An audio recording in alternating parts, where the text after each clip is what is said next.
So welcome to all the BSc first year students.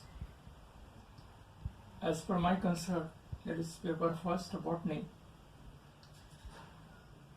The title of the paper is Diversity of Cryptogames. In the last class we have seen that is life cycle of Kara. So while studying the life cycle of a particular example, so we have to discuss classification, occurrence, number of species, locality, where it occurs, thal structure, then reproduction. When you study all these things, then there will be completion of that particular life cycle of that particular example. Similarly, today we are going to be discuss about another class which I have mentioned for your syllabus, that is Xanthophaceae. The example is Botrytium. Before going to be discussed regarding the life cycle of Botrytium, so once again I have to give certain important points regarding the life cycle, those who are newly joined for this class. While discussing the occurrence of Kara, whether it is a freshwater alga or marine alga, they have to be mentioned. Then structure, they have to be mentioned, they have to be draw the figure, label it and explain the details regarding the structure of Kara. And while discussing the reproduction, what type of reproduction take place in case of Kara, they have to be discussed, that is vegetative and sexual. There is no asexual reproduction in Kara. So they have to mention all these things and that. So today we are going to be dealing about another important class, that is class Xanthophaceae, in which they have been mentioned as a type study or example of Botrytium. Here also we have to be discuss its classification, or it is also called as systematic position of that particular alga. Then where it occurs, whether it is a cosmopolitan distribution, whether it is a marine or freshwater alga. So how many species are there in throughout world, and which are the species, or how many species have been recorded in India? So the scientist who is working on algae is known as algalogist. Many algologists are working on to describe or investigate a number of species of Botrytium in India as well as in abroad or throughout in the countries. So there are many species, near about 16 species have been recognized or discovered in throughout the world. In India, near about 6 to 8 species yet today have been discovered as per my consideration. So now all these species which are occur on throughout world or in India, they are freshwater forms. Means they found in pond, ditches, rivers. Generally, the species of Botrytium prefers to grow at the banks of river, where there is a dry or wet land, a mat of green mat, which are having small balloons. It is a microscopic alga. So while going to dealing about occurrence, first its division is algae. While discussing the classification or systematic division, algae class Xanthophaceae, order Heterosiphones, family Botryidaceae, genus Botrytium. So Xanthophaceae, the class itself named as Xanthophaceae because whatever the algae came under this class Xanthophaceae, whatever the members came under this group or class, they have an excess amount of yellow pigment, xanthophyll. Yellow pigments. So therefore, they are commonly known as yellow algae. yellow algae. Remember that why these algae have been kept in the class Xanthophyceae, because the member of this class Xanthophyceae have excess amount of xanthophyll pigments, therefore it is named as a Xanthophyceae. Xanthophyceae.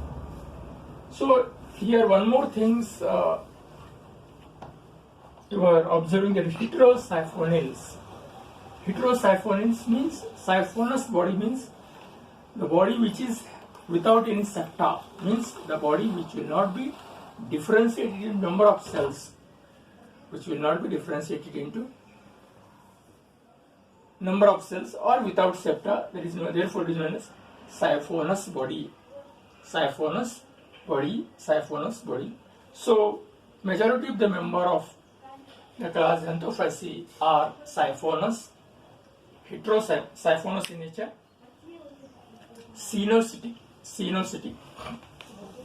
Therefore, order is named as Heterosiphonales, family Botrydeiaceae, genus Botrydea. So this is regarding the classification or systematic position of Alga Botrydeium. Now this is regarding the classification. Now we are going to discuss occurrence or habitat, where it occurs, or locality. So Botrydeium is a freshwater alga which is found in pond, ditches, rivers, or sometimes it is also known as terrestrial in nature. Sometimes it is also known as terrestrial alga. So why it is known as terrestrial alga? Because most of the species, or there are certain species of Botrydeium prefer to grow on a wet land where there is no water. So therefore it is known as terrestrial alga. So majority it is a freshwater alga. Freshwater alga. Majority of the species are found in water. There are certain species are there which are found on dry land or where there is a wet land. So therefore it is known as terrestrial alga. So in majority, so there are certain species which are growing on a wet land. They appears become a green mat. Body is cenocytic, siphonous, single cell. So why it is known as siphonous or cenocytic? There is no septa, means the body will not be differentiated in, even though it appears as a large body, it will not be differentiated into number of cells, because without septa the body consists of different parts. Therefore it is known as cenocytic or siphonous in nature. So this is regarding the occurrence of Botrydeium. Now we have to discuss regarding the structure or thallus structure of Botrydeium. Thallus structure.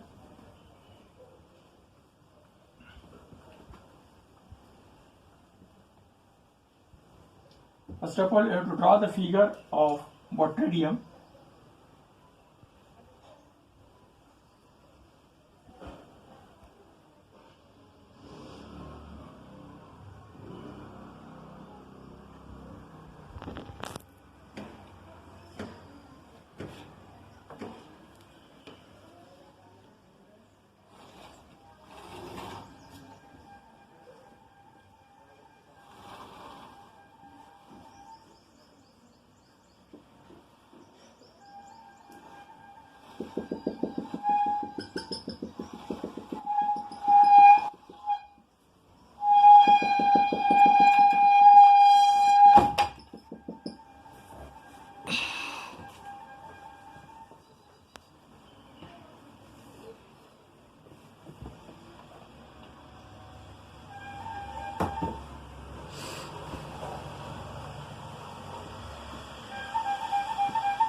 So this is vesicle,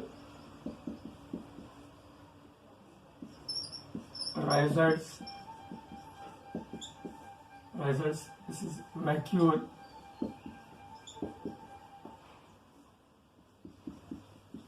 nuclei,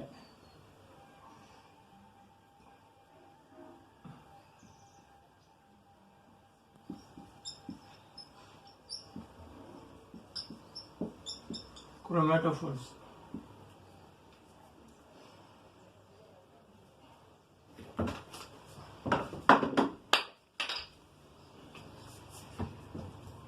While discussing the structure of Botredium, you have to be, first of all, you have to draw the figure, then label it on right side and explain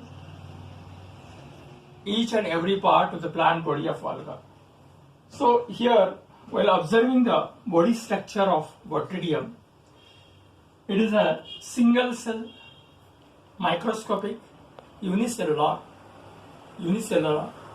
cenocytic or siphonous in nature. Cenocytic, siphonous in nature. So why it is called a single cell? Because here there is no cross wall or septa. Therefore, single cell. Cenocytic means without cross wall. Siphonous. And whole plant body of the Botredium or Chara is differentiated into two distinct parts, that is upper aerial parts, upper one which is aerial one, which is above the soil, above the water, above the soil, which is spherical in nature, that is known as vesicle. Which is 2 mm in diameter, It has an outermost tough coating, outer layer and inner layer. Inside the vesicle, there is a presence of two distinct parts. The outermost, a color semi-liquid substance in which contains nuclei, chromatophores, and pyramid-like bodies. And at the center of the vesicle, there is a vacuole. There is a prominent vacuole. So while discussing the nuclei, whether it is a single or many, as in case of Botredium, the vesicle contains more than two nuclei, a number of chromatophores and pyramid-like bodies. Along with this, there are other substances are also present in the vesicle. So, after the vesicle, there is a part which is colorless, a portion of the plant body which is colorless, branch which is known as rhizoids. So, these rhizoidal parts of the Botredium holds into the soil for the absorption of minerals and water. It is colorless, means it will not be having any type of chromatophores, therefore it is a colorless. Due to the presence of a luxuriance growth of this alga, so the complete area, the locality where it is growing, it appears become a yellow mat on the surface of where it is growing. Now, so these rhizoidal portions, the rhizoidal parts of the plant body may also contains certain spherical bodies. So these spherical bodies are nothing but discussing all these things, that is the structure of Botredium, vesicle, rhizoids, why they are colorless, what are the different parts of the vesicles, what it contains. So on the maturity of this alga, now it enters into reproductive phase. How the multiplication or reproduction take place in Chara? Chara multiplies by two ways, that is asexual method and sexual method. So the asexual method of reproduction, when the conditions are favorable, generally the alga prefers to grow. Is sufficient. Now tomorrow we are going